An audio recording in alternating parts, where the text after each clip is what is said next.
हमारे चैनल को सब्सक्राइब कीजिए, घंटी को ज़रूर बजाइए, जिससे हमारे आने वाली नई वीडियो का नोटिफिकेशन आपको मिल जाए।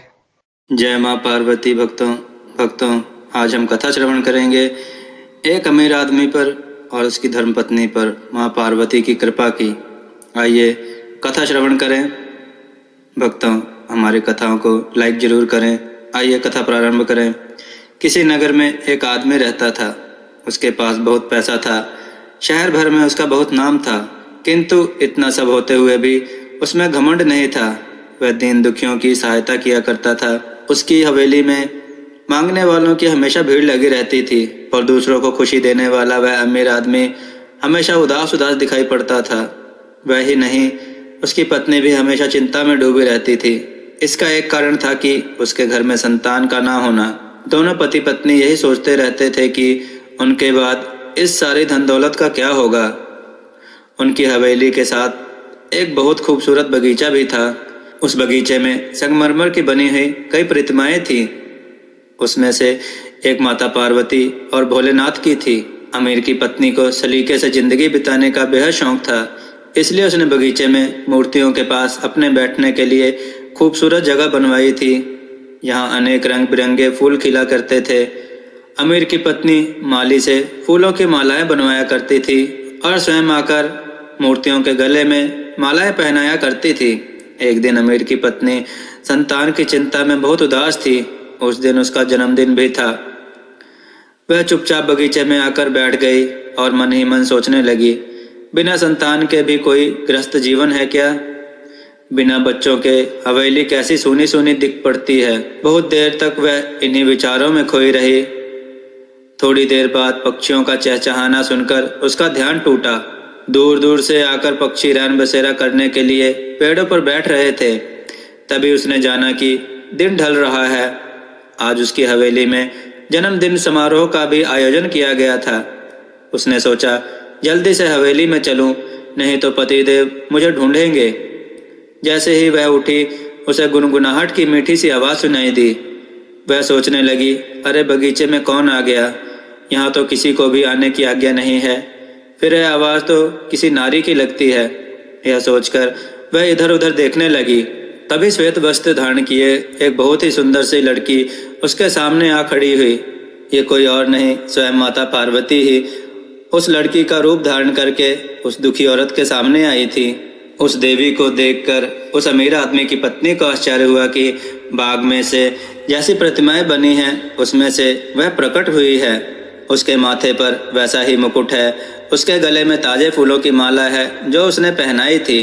वह सोचने लगी, ये कौन है? उसने प्रणाम किया तो उसने कहा, मुझे पहचाना नहीं? मुस्कुराकर लड़की ने पूछा। सुनकर भी गृह स्वामिनी चुप खड़ी रही। उसे कुछ सूझ ही नहीं रहा था कि वह क्या उत्तर दे। फिर वह बोली, कैसे पहचानूंगी? मैं तुम्हें पहली बार देख रही हूँ। तुम इतने सुंदर हो, इस शहर की तो लगती नहीं, कहाँ से आई हो? लड़की बोली, रहने वाली तो मैं कैलाश की हूँ, मगर तुम्हारे बाग में भी तो मैं रहती हूँ। तुमने जो प्रतिमाएं लगाई हैं वे हमें बहुत अच्छी लगती हैं। अक्सर पूनम की रात में मैं इस बाग में आती हूँ। अमीर की पत्नी गौर से उस लड़की को देखते हुए बोली, तो तुम अप्सरा हो या कोई देवी हो, तभी इतनी सुंदर हो? तुम्हारे सिर पर यह छोटा सा मुकुट कितना सुंदर लग रहा है। मुझे सचमुच आप बहुत अच्छी लग रही हो। तुम मुझे बहुत पसंद हो। लड़की बोली, मगर अप्सराएं तो फूलों की तरह हंसती खिलखिलाती रहती हैं। तुम अप्सराओं को प्यार तो करती हो, फिर इतनी उदास क्यों रहती हो? हमारी तरह खिलखिलाकर हंसो। यह सुनकर अमीर की पत्नी का दुख उसकी आंखों में भर आया। उसकी आंखों से आंसू टपक पड़े। फिर उसने अपने सारे दुख को लड़की के सामने उड़ेल कर रख दिया। दुखी मत हो, लड़की बोली, मैं तुम्हारी इच्छा पूरी करूंगी। सुनकर अमीर की पत्नी बोली, क्या सचमुच तुम मुझे संतान दे सकती हो? हाँ हाँ, क्यों नहीं, ध्यान से सुनो। लड़की ने कहा, तुम कल सुबह नहा धोकर इसी स्थान पर आ जाना। उस सामने वाले पेड़ पर 2 सेब लटकते हुए मिलेंगे। बिना किसी को बताए हुए तुम उन्हें छील कर खा लेना। फिर देखना तुम्हारे एक नहीं 2 सुंदर पुत्र पैदा होंगे। अब जाओ, धूमधाम से अपना जन्मदिन मनाओ। इतना कहकर लड़की अंतर ध्यान हो गई। दूसरे दिन अमीर की पत्नी नहाकर बिना किसी को बताए सीधे बाग में पहुंची। वह जल्दी से जल्दी सेब देखना और खाना चाहती थी। सामने ही पेड़ पर उसे 2 सेब लटकते दिखाई दे गए। सेबों को देखकर अमीर की पत्नी खुश हो गई। खुशी में वह लड़की की बात भूल गई और एक सेब को बिना छिले खा गई।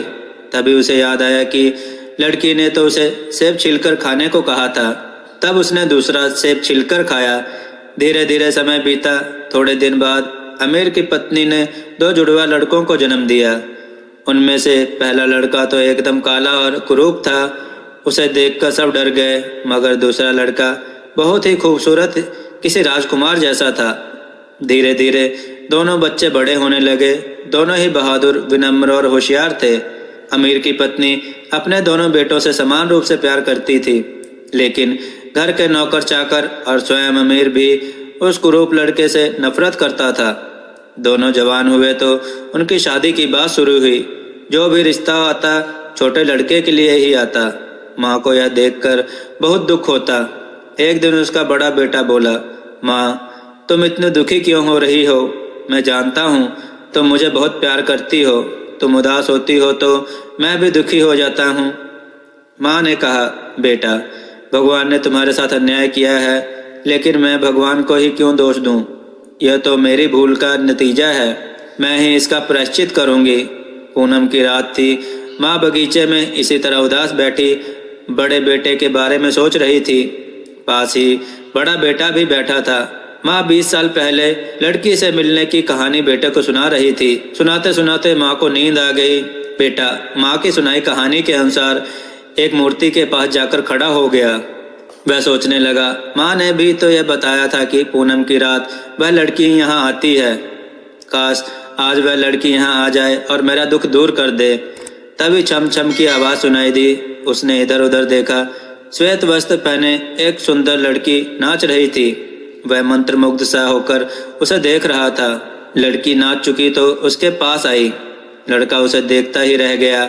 समझ में नहीं आ रहा था कि वह उस लड़की से क्या कहे। तभी लड़की बोली, तुम मुझे नहीं पहचानते, मैं तुम्हें जानती हूँ। तुम्हें ही नहीं तुम्हारा दुख भी जानती हूँ। जाओ तुम अपने कमरे में जाओ, सो जाओ। बस एक काम करना, खिड़की खुली ही रखना। सुबह उठोगे तो तुम्हारा दुख दूर हो चुका होगा। इतना कहकर लड़की चली गई। लड़का कमरे में आकर सो गया। रात को उसे लगा जैसे खिड़की से आती दूधिया किरणें उसके शरीर को ठंडक पहुंचा रही हैं। वह एक बार तो सिहर उठा, फिर करवट बदलकर सो गया। सुबह जब वह बहुत देर तक नहीं उठा तो माँ ने आकर उसके कमरे का दरवाजा खटखटाया। लड़के ने दरवाजा खोला तो माँ हैरान होकर बोली, तुम कौन हो और इस कमरे में क्या कर रहे हो? माँ तुमने मुझे पहचाना नहीं, मैं तुम्हारा लाडला तुम्हारा बड़ा बेटा हूँ। लड़का बोला, बेटा सच तुम मेरे बेटे हो? फिर तो यह चमत्कार हो गया। जाकर शीशे में अपना चेहरा तो देखो। माँ खुशी से बोली। दोनों माँ बेटे दौड़कर शीशे के सामने गए। उसने जब अपना चेहरा देखा तो हैरान रह गया। खुशी से चहकता हुआ वह बोला, यह उस लड़की का कमाल है माँ, जो कल रात मुझे मिली थी। माँ बोली, हाँ बेटा, उसी लड़की ने मेरी इच्छा पूरी की थी और उसी ने तुम्हारी सूरत भी बदल दी। फिर वे माँ बेटा दोनों दौड़कर बगीचे में पहुँचे और वहाँ उन्होंने माता पार्वती और भोलेनाथ की मूर्त को नहीं पाया। उनकी मूर्ति की जगह पर वही सेब के छिलके और माला पड़ी थी। वे समझ गए कि ये काम माँ पार्वती का ही है। उन्होंने ही प्रकट होकर मुझे वरदान दिया था और मेरे पुत्र का कुरूपपन दूर किया। वे दोनों मंदिर गए और माँ पार्वती के चरणों को पकड़कर रोने लगे और उनका धन्यवाद किया। भक्तों, अगर आपको यह कथा पसंद आई हो तो कमेंट में जय माँ पार्वती अवश्य लिखें और इस कथा को अधिक से अधिक शेयर करें और हमें इंस्टाग्राम पर फॉलो करें, जिसका लिंक डिस्क्रिप्शन में दिया गया है।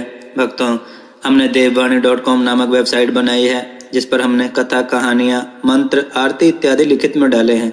आप एक बार उस पर जाएं, उन्हें पढ़ें और अपने विचार कमेंट के रूप में हमें अवश्य दें। जय माँ पार्वती।